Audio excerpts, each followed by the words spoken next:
మరి కొత్త రేషన్ కార్డులు ఇవ్వాలి, ఎప్పుడు పెంచిన పెన్షన్లు ఇవ్వాలి, ఎప్పుడు 6 గ్యారంటీలు అమలు చేయాలి, ఎప్పుడు 420 హామీలు అమలు చేయాలి. బీసీ డిక్లరేషన్లో చెప్పినావు, రైతు డిక్లరేషన్లో చెప్పినావు, విద్యార్థి డిక్లరేషన్ అని చెప్పినావు, ఎస్సీ ఎస్టీ డిక్లరేషన్ అని చెప్పినావు. వాటిలో చెప్పిన మాటలు ఎప్పటి నుంచి అమలు చేస్తావో గవి చర్చ చేయాలి క్యాబినెట్లో. గవేవి లేవు. మీరు చూస్తున్నారు ఎంత ఎంత ఎక్కింది అహంకారం నెత్తికంటే. మొన్న మీరు చూసిండ్రు ఢిల్లీలో ఇండియా టుడే అని ఒక టీవీ ఆడ చర్చ పెట్టింది. రేవంత్ రెడ్డి వేయండు. పోతే అక్కడ అడిగినరు వాళ్ళు, ఏం సార్ నువ్వు ఎవరిని పడితే వాళ్ళని జైల్లో పెడుతున్నావట, ఏం సంగతి అంటే, నేను ఎవరిని పెట్టినా అన్నాడు. మరి లగచర్ల రైతులను పెట్టినావు కదా, 30-40 రోజులకి వెళ్ళి వాళ్ళు ఉన్నారు కదా అంటే, వాళ్ళు కొట్టినరు, కలెక్టర్ని కొట్టినరు మాట్లాడతాడు. కలెక్టర్ ఏమో నన్ను ఎవడు కొట్టలేదని చెప్తాడు. కలెక్టర్ ఏమో నా దాడే జరగలేదు, కొట్టనే లేదు ఎవడని కలెక్టర్ చెప్తాడు. కానీ రేవంత్ రెడ్డి మాత్రం కొట్టినరు అని చెప్తా ఉన్నాడు. నేను ఒక్క మాట అడుగుతున్నా, దయచేసి మీరు గుర్తుపెట్టుకోండి. ఒక లగచర్లలో రైతులనే కాదు, ఇలా సోషల్ మీడియాలో పోస్టులు పెట్టే పిల్లలకు ఎస్ఐలు ఫోన్ చేస్తున్నారు, సిఐలు ఫోన్ చేస్తున్నారు, డిఎస్పీలు ఫోన్ చేస్తున్నారు. నేను చెప్పేది కరెక్టేనా? ఫోన్ చేసి బెదిరిస్తున్నారు. ఎందుకు బిడ్డ మీకు లోపల పెడతాం, కేసులు పెడతాం, లోపలేస్తాం అని మాట్లాడుతున్నారు. ఇప్పుడే ప్రవీణ్ గారు చెప్పినట్టు కోస్గిలో మీరు ఇక్కడికి వస్తుంటే, హైదరాబాద్లో మీ పార్టీ ఆఫీస్కు మీరు వస్తుంటే, మీ ఇంటికి మీరు వస్తుంటే ఆడబెట్టి మీ మీద పీడీ యాక్ట్ పెడతాం, లోపలేస్తాం అని బెదిరించుడు. దాంతోపాటు ఎల్ఎన్టీ ఎల్ఎన్టీ అనేది పెద్ద కంపెనీ, హైదరాబాద్లో మెట్రో కట్టిరు. ఆయన మొన్న మదినప్పుడు హైదరాబాద్కి వచ్చిండు. వచ్చి ఆయన విలేకరులతో మాట్లాడుకుంటూ ఒక మాట అన్నాడు. ఏమన్నాడు? ఈ ఫ్రీ బస్సు పెట్టినాక మాది కొద్దిగా తగ్గింది గిరాకీ అన్నాడు. అంటే రేవంత్ రెడ్డి ఏమంటాడు ఎరికేనా, నూక్కుని రావని లోపల అంటాడు. అరే అది ఉన్నది చెప్పుడు కూడా తప్పేనా? చెప్పుడే కాదు, ఇండియా టుడే టీవీలో చెప్తుండు. అని నూకుమన్నా నేను నూకుమంటే వాడు బొంబాయి వారిపోయింది అంటుండు. అంటే ఇక నీకు ఎవరు ఖిలాఫ్ ఆఖరికి పాపం. కానీ ఇది ఏం తప్ప? ఇంకా యాక్టరు, సినిమా యాక్టరు, ఈయన పేరు మర్చిపోయాడు. ఆయన చెప్పేటప్పుడు పేరు మర్చిపోయాడు. తెలంగాణ సీఎం అని చెప్పి అడిగి చూసిండు. కొద్దిగా మనోనికి ఆయన ఎక్కడో తలిగింది. అయితే నేనేమంటున్నా, గింత అన్యాయం అని పేరు మర్చిపోతే జైలు పెడతావు. ఇక గట్లా తయారైండు మన చిట్టినాయుడు. నేనేమంటున్నా, దయచేసి మీ అందరికి ఒకటే కోరుతున్నా, మీకు ఇవాళనే నాంపల్లి కోర్టులో పట్నం నరేందర్ రెడ్డి గారిది, అదేవిధంగా 27 మంది రైతులది మొత్తం నిన్న ఇవాళ వాదనలు మొత్తం అయిపోయినాయి. అన్న చెప్పింది కరెక్ట్. ఆర్ఎస్ ప్రవీణ్ అన్న 20-24 రోజులు ఆడికెళ్ళి వికారాబాద్ కోర్టుకెళ్ళి ఇక్కడికి ఫైల్ రాలే. అప్పుడు మళ్ళీ పీపీ లేకుండే. మళ్ళా మన పట్నం నరేందర్ రెడ్డి భార్య శృతి, తర్వాత మన నాయకులు, మన లాయర్లు, మన లీగల్ సెల్లోళ్ళు పాపం అందరు తనలాడి ఆడ హైకోర్టులో రిజిస్ట్రార్ దగ్గర పోయి ఇట్లా ఉన్నది పరిస్థితి, 20-24 రోజులు అమాయకులు పాపం వాళ్ళు జైలు ఉన్నారు, ఇది అన్యాయం అంటే నిన్న ఈరోజు వాదనలు పూర్తయినాయి. మరి అన్ని అనుకూలిస్తే అంతా మంచిగా జరిగితే రేపు తీర్పు వెలువడే అవకాశం ఉంది. మంచి జరగాలని చెప్పి మనస్ఫూర్తిగా ఆశిద్దాం. మంచి జరగాలని మనస్ఫూర్తిగా అందరం కోరుకుందాం. దబ్బన మనకు అనుకూలంగా తీర్పు రాకపోతే వెంటనే హైకోర్టుకు పోదాం, అవసరమైతే సుప్రీంకోర్టు దాకా కూడా పోదాం. వదిలిపెట్టద్దు, ఎట్టి పరిస్థితుల్లో రాజీ పడద్దు. ఒక్క మాట నేను మిమ్మల్ని కోరుతా ఉన్నా. మేము పోయినాం, సంగారెడ్డి జైలుకి పోయినాం, చెర్లపల్లి జైలుకి పోయినాం. ఎక్కడైతే నరేందర్ అని ఉన్నాడో పోయి కలిసినాం. మీ నాయకుడు ఎంత గొప్పవాడంటే పట్నం నరేందర్ రెడ్డి. మేము చెర్లపల్లి జైలుకి పోతే నేను, సబితక్క, మహమూద్ భాయ్, ఇంకా మా లక్ష్మారెడ్డి గారు అందరం పోతే శ్రీనివాస్ గౌడ్ సాబ్ కూడా వచ్చిండే. ఏమన్నాడు ఎరికైనా నరేందర్ రెడ్డి?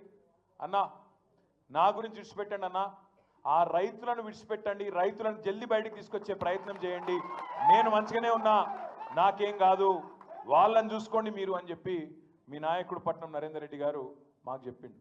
ఒక అంత గొప్ప నాయకుడు మీకున్నాడు, మీకు కొడంగల్లా, భయపడే అక్కర్లేదు. రెండవది, ఈ అంశాన్ని ఇక్కడితో వదిలిపెడతామని చిట్టినాయుడు అనుకుంటే, ఈ తెలంగాణ రాష్ట్ర ఆదాయంలో 60-65% ఈరోజు మన బడ్జెట్లో వస్తుంది అని అంటే ఆనాడు కాంగ్రెస్ పార్టీ తీసుకున్న నిర్ణయాల వల్ల ఈరోజు ఈ రాష్ట్ర ఆదాయం అత్యధికంగా పెరిగింది. ఇదే కాకుండా ఈ నగరం ప్రజల యొక్క అవసరాలు తీర్చాలి, దాహార్తి తీర్చాలి అని ఆనాడు పీజేఆర్ గారు పదే చేసిన ధర్నాల నేపథ్యంలో కృష్ణానది జలాలను ఫేజ్ 1, ఫేజ్ 2, ఫేజ్ 3 కావచ్చు, గోదావరి నది జలాలను హైదరాబాద్ తాగునీటి దాహార్తిని తీర్చడానికి ఈ హైదరాబాద్ నగరానికి కృష్ణా గోదావరి జలాలను తరలించి ఇక్కడికి వచ్చి నివసించే లక్షలాది మంది ప్రజల యొక్క అవసరాలను తాగునీటి సమస్యలను పరిష్కరించింది కాంగ్రెస్ పార్టీ. ఇదే కాకుండా ప్రపంచ నగరంతో పాటు పోటీ పడాలి అని అంటే, ఈ దేశంలోనే అద్భుతమైన నగరంగా హైదరాబాద్ నగరం రాణించాలి అని అంటే మెట్రో రైలు ఉండాలి, మెట్రో అంతర్జాతీయ ప్రమాణాలతో ఉండాలి అని ఆనాడు పబ్లిక్ ప్రైవేట్ పార్ట్నర్షిప్లో ఈ నగరానికి మెట్రో రైలును తీసుకొచ్చి ఈ నగరాన్ని ప్రపంచ చిత్రపటంలో కాంగ్రెస్ పార్టీ పెట్టింది. అంటే ఈరోజు ఈ నగరం అంతర్జాతీయ నగరంగా రాణించడానికి కారణం కృష్ణా గోదావరి నదీ జలాలు, ఔటర్ రింగ్ రోడ్డు, అంతర్జాతీయ ఎయిర్పోర్టు, మెట్రో రైలు, ఐటీ కంపెనీలు, ఫార్మా కంపెనీలు, శాంతి భద్రతలను కాపాడడం, మత సామరస్యాన్ని పెంపొందించడం, ఇలాంటి ఎన్నో విధానపరమైన నిర్ణయాలు, కఠినమైన నిర్ణయాలు, రోజుకు 24 గంటలు నిరంతర విద్యుత్తు, ఒక్క నిమిషం కూడా పరిశ్రమలకు విద్యుత్ కోతలు ఉండకూడదు, 100% రోజుకు 24 గంటలు, సంవత్సరానికి 365 రోజులు విద్యుత్తు సరఫరాను నిరంతరాయంగా అందించినప్పుడే ఈ నగరానికి ప్రపంచ స్థాయి పెట్టుబడులు వచ్చి పరిశ్రమలు వచ్చి ఈ నగరం అభివృద్ధి చెందుతుంది. ఇక్కడ చదువుకుంటున్న యువతీ యువకులు డాక్టర్లుగా, లాయర్లుగా, ఇంజనీర్లుగా ముఖ్యంగా రాణించాలి అని ఆనాడు ఎన్నో కాలేజీలతో పాటు ఆనాటి ప్రభుత్వం తెచ్చిన ఐఎస్బి కావచ్చు, IIIT కావచ్చు, ఐఐటీలు కావచ్చు, ఇట్లాంటి అంతర్జాతీయ విద్యా సంస్థల్ని తీసుకొచ్చి ఆ సంస్థల్ని పెంపొందించి ఒక క్రీడా స్ఫూర్తిని పెంపొందించాలని క్రీడా స్టేడియంలను కట్టడమే కాకుండా అంతర్జాతీయ స్థాయి క్రీడల్ని నిర్వహించడం ఈ హైదరాబాదు నగరంలో ఆనాడు ప్రభుత్వాలు తీసుకురావటంటే హైదరాబాదు నగరం రాణించింది.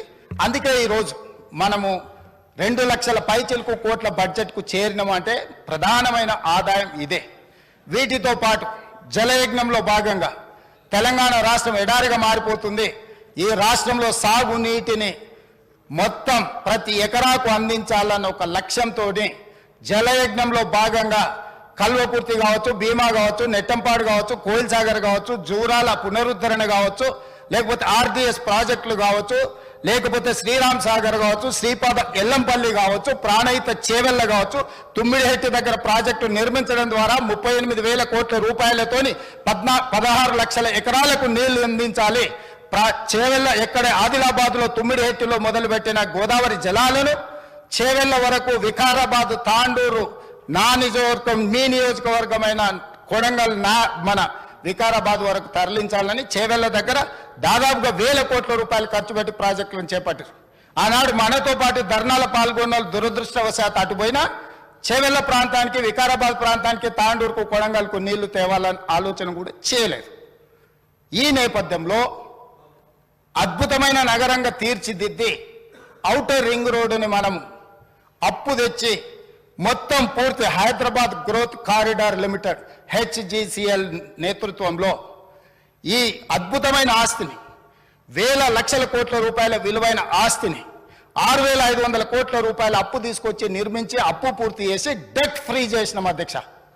డెట్ ఫ్రీ చేసిన ఔటర్ రింగ్ రోడ్డుని అప్పనంగా ఆయాచితంగా అమ్ముడు పోయి అమ్ముకొని ఎన్నికల ముందు హడావిడిగా వాళ్ళ క్లియర్గా తెలుసు ప్రజలు తిరస్కరించారు, ప్రజలు ఓడించబోతున్నారు, ప్రజలు బొంద పెట్టబోతున్నారు అని తెలిసి ఉన్నదల్లా తెగ నమ్ముకొని దేశం విడిచి పారిపోవాలన్న ఆలోచనతోనే ఔటర్ రింగ్ రోడ్డుని అమ్ముకున్నారు. అయితే ఈరోజు మాజీ ఆర్థిక శాఖ మంత్రి, ఎందుకంటే వారు ఆర్థిక శాఖ మంత్రిగా ఉన్నప్పుడే అది అమ్మిండ్రు, ఈరోజు వారే డిమాండ్ చేసిండ్రు ఈ ఔటర్ రింగ్ రోడ్ అమ్మకం మీద మీరు విచారణ ఇయ్యండి అని. నేను మనస్ఫూర్తిగా వారు మనస్ఫూర్తిగా విచారణకి ఏదైతే అడిగినరో వెనకాల వారు కూడా చదువు వచ్చినా రాకపోయినా వారు కూడా వారికి మద్దతు పలికినందుకు వారిద్దరి కోరిక మేరకు స్పెషల్ ఇన్వెస్టిగేటింగ్ టీంను నిర్వహించి ప్రధాన ప్రతిపక్షం కోరిక మేరకు ఔటర్ రింగ్ రోడ్డు టెండర్కు సంబంధించి ప్రైవేటు సంస్థలకు కట్టబెట్టిన విధానాల మీద ఈ సభ ద్వారా ఈ సభ్యులందరి ఆమోదంతో విచారణకు నేను ఆదేశిస్తున్నా.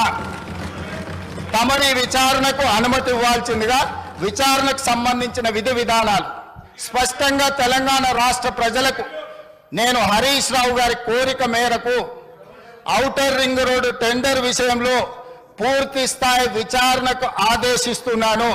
విధి విధానాలను మంత్రివర్గంలో చర్చించి మంత్రివర్గ సహచరుల సూచన మేరకు మంత్రివర్గం యొక్క తీర్మానం మేరకు ఔటర్ రింగ్ రోడ్డు టెండర్ మీద విచారణకు ఆదేశిస్తున్నాం అధ్యక్ష.